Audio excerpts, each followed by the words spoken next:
시청자 여러분 안녕하십니까, 이영풍TV입니다. 권순일 전 대법관이 검찰의 피의자 신분으로 소환돼서 조사받았습니다.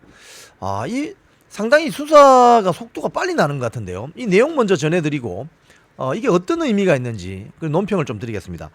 이른바 그 대장동 50억 클럽이라는 그 멤버십이 있는지는 모르겠는데, 대장동 50억 클럽 의혹을 수사하는 검찰이 권순일 전 대법관을 소환했어요. 피의자 신분으로 소환한 겁니다. 자, 서울중앙지검 반부패 수사 3부는 어제 오전이죠. 권순일 전 대법관을 변호사법 위반 등 혐의를 받는 피의자 신분으로 불러서 조사했습니다. 이게 지난 3월 달에 권순일 전 대법관의 사무실을 압수수색한 지 넉 달 만입니다. 지금 권순일 전 대법관은 아시는 것처럼 퇴직 이후에 대법관을 퇴직하고 나서 2020년 11월부터 2021년 9월까지 김만배 있잖아요. 대장동 민간업자 김만배가 대주주인 화천대유자산관리 고문으로 재직했어요. 그래서 변호사 등록 없이 변호사 활동한 혐의를 받고요. 이 기간 동안 고문료 받은 것이 1억 5천만 원입니다. 자, 그러면 이 권순일 전 대법관은 대장동 개발업자들로부터 거액을 받거나 약속받았다는 의혹이 제기된 50억 클럽 인사 6명 중 1명입니다. 자, 그리고 권순일 전 대법관이 화천대유 고문으로 위촉된 것이 고문료가 아까 1억 5천이라고 했죠. 이런 거액의 고문료를 받으면서 화천대유의 고문으로 어떻게 위촉이 됐을까? 검찰이 이 부분에 대해서 이제 수사를 하고 있는 거죠. 이른바 재판 거래 의혹이 있다. 이걸 지금 보고 있는 거죠. 즉 무슨 말이냐? 이 재판 거래 의혹은 권순일 전 대법관이 대법관으로 재임하던 2020년 7월에 아주 중요한 대법원 판결이 있습니다. 뭐냐?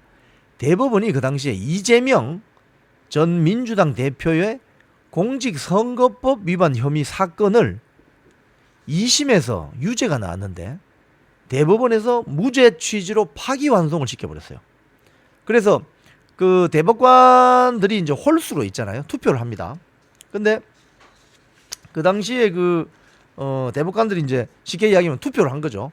반대, 찬성 했는데 이때 권순일 전 대법관이 캐스팅 보트 역할을 해서 이재명의 무죄를 이끌어내는데 역할을 한 것이 아닐까? 그래서 재판 거래를 한 것이 아닐까? 그래서 화천대유 고문으로 간 게 아닌가? 이렇게 의심하고 있는 거죠. 자, 왜 의심을 하느냐? 그 시기에 김만배가 대법원 선고를 전후해서 여러 차례 대법원의 권순일 전 대법관을 집무실을 방문한 사실이 알려지면서 이 의혹이 불거진 거예요. 왜 찾아갔겠어요? 특정 시기에 이렇게 대법관 집무실을 직접 이렇게 여러 차례 방문한 것은 이례적이고 당시 사적 용무와 관련된 것이라고 해명은 했었지만 이 검찰의 의심은 이런 겁니다. 권순일 전 대법관을 상대로 김만배 씨가 화천대유 고문으로 위촉한 거, 재판 거래 의혹에 대한 입장, 구체적인 고문 활동 내역 등을 캐묻고 입장을 확인할 방식입니다. 당시 그 언론에 보도된 거 보면 이 법률신문에 보도된 건데요. 2020년 7월 16일자 법률신문에 판결 이렇게 해서 이런 내용이 나와 있습니다. 이재명 지사 대법원에서 기사 회생, 무죄 취지 파기 환송. 이게 무슨 소리냐면요. 이재명 경기도지사가 공직선거법 위반 혐의로 1심에서는 무죄를 받았는데 2심 고등법원에 가서 유죄가 났어요. 그래서 그 고등법원의 유죄가 대법원에서 확정이 돼버리면은 경기도지사 그러니까 선거에서 당선 취소가 돼버리는 거예요. 그럼 정치 생명이 끝나게 되는 겁니다. 그런데 이걸 대법원에서 무죄 취지로 파기 환송시키는 바람에 이재명이 살아난 거죠. 그 내용입니다. 보세요. 대법원은 선거 후보자가 이재명이 그 선거할 때 토론회에 참석해가지고 자기 형을 정신병원에 보내는 그 과정에서 질의응답을 하면서 허위 사실을 적시한 바가 있는 것 같습니다. 자, 보세요.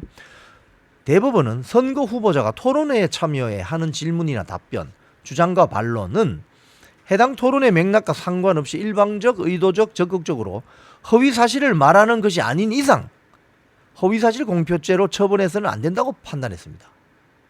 약간 말이 좀 어떻게 보면 약간 말이 이해가 잘 안 되시죠? 자, 토론회에 참석해서 질문이나 답변, 주장과 반론은 해당 토론회의 맥락과 상관없이 일방적이고 의도적이고 적극적으로 거짓말을 하지 않는 이상 허위사실 공표죄로 처벌해서는 안 된다.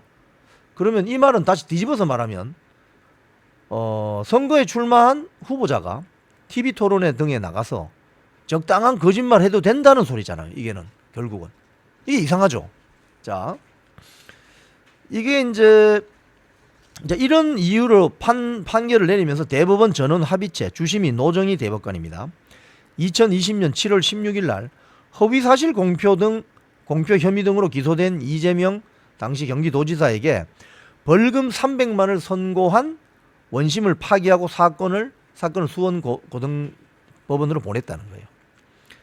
선출직 공무원이 아시는 것처럼 공직선거법이나 정치자금법 위반 혐의로 벌금 100만 원 이상 받으면 당선 취소됩니다. 당선 무효됩니다. 자, 그런데 여기서 대법관들이 7대5로 7은 7명은 파기환송시켜라. 그러니까 이건 무죄다.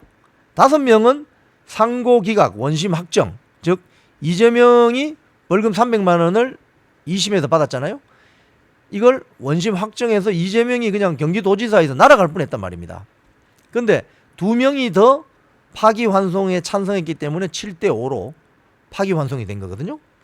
자, 그런데 여기에서 요 내용은 뭐냐면 이런 겁니다. 2012년 성남시장으로 재임할 당시에 시장의 직권을 이용해서 자기 친형인 이재선 씨를 정신병원에 강제 입원시킬 것을 보건소장과 정신과 전문의 등에게 지시한 혐의, 2018년 6월에 지방선거 과정에서 분당 대장동 개발 관련 업적을 과장한 혐의, 2002년 시민운동을 하면서 검사를 사칭한 전력이 있는데도 이를 부인한 혐의 등 총 4개 혐의로 기소가 됐는데 1심은 이 지사의 혐의 모두를 무죄로 판단했는데 2심에서 이 지사가 토론회에서 한 발언이 공직선거법상 허위사실 공표죄에 해당된다 이러면서 벌금 300만 원을 선고해버렸어요. 그러면 이게 대법원 가서 확정되면 이재명 당시 경기도지사는 당선 취소예요. 당선 취소. 그러면 민주당 대표로도 못 나왔을 것이고 대통령 후보로도 못 나왔을 거라 이 말입니다. 자, 그런데 재판부가 이렇게 판결을 했습니다. 선거 후보자 토론의 경우 질문과 답변, 주장과 반론에 의한 공방이 제한 시간 내에 즉흥적, 계속적으로 이루어지게 되므로 그 표현의 명확성에 한계가 있을 수밖에 없다. 그럼 거짓말 해도 되는가? TV 토론에 나와서 그럼 적당한 거짓말 해도 되나요? 이게 대법원의 이 판결 내용이 좀 이상하죠. 이해가 잘 안 됩니다. 자, 그런데 이 당시에 고등법원의 원심을 확정하고 이재명을 당선 취소시켜야 된다고 한 5명의 대법관이 있습니다. 이 사람들은 뭐라고 했냐면 이렇게 이야기했습니다. 후보자 토론에서의 발언에 대해 개별 사안에 따라 허위성 내지 허위성 인식 여부를 엄격하게 판단한 대법원의 기존 해석은 선거의 공정과 후보자의 토론회의 의의 및 기능, 정치적 표현의 자유, 선거운동의 자유 사이에서 적절한 균형을 유지하며 제 기능을 다하고 있다. 이러한 상황에서 공표의 범위를 제한하는 해석은 자칫 선거의 공정과 정치적 표현의 자유 사이에 균형을 심각하게 훼손할 수 있다는 반대 의견을 냈어요. 제가 이걸 읽어보면 이 법률신문의 이 기사를 읽어보면 반대 의견을 낸 이 5명의 대법관 이야기가 더 설득력 있는 것 같은데요. 그러니까 TV 토론에 나와서 제가 방송사 근무했으니까 잘 보잖아요. TV 토론에 나왔는데 적당한 거짓말을 해도 이게 공직선거법상 법 위반이 아니다. 그러면 이 대법원 이 판결이 났기 때문에 이게 이제 판례로 남을 거 아닙니까? 그러면 모든 TV 토론에 나오는 선거 후보로 나온 사람들이 예비 후보들이나 이런 사람들이 TV 토론에 나와서는 적당한 거짓말을 해도 된다? 이렇게 이해를 할 수밖에 없는 그런 상황인 것 같은데요. 참 이해하기가 힘듭니다.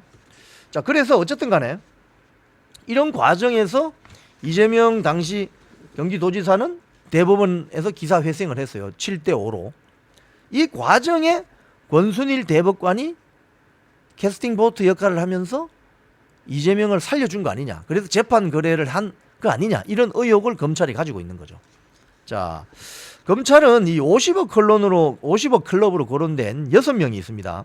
이미 기소되었던 곽상도 전 국회의원, 대구 중랑구, 박영수 전 특별검사, 그리고 권순일 전 대법관, 홍성근 머니투데이 미디어그룹 회장, 최재경 전 청와대 민정수석, 김순환 전 검찰총장, 다 조사받았습니다. 자, 앞으로 검찰이 권순일 대법관에 대한 김만배와 또는 이재명 이런 재판 거래 의혹을 정말 명명백백하게 실제적 진실이 뭔지를 밝혀줄 수 있을지 정말 궁금해지는 대목입니다. 지금까지 이영풍TV였습니다.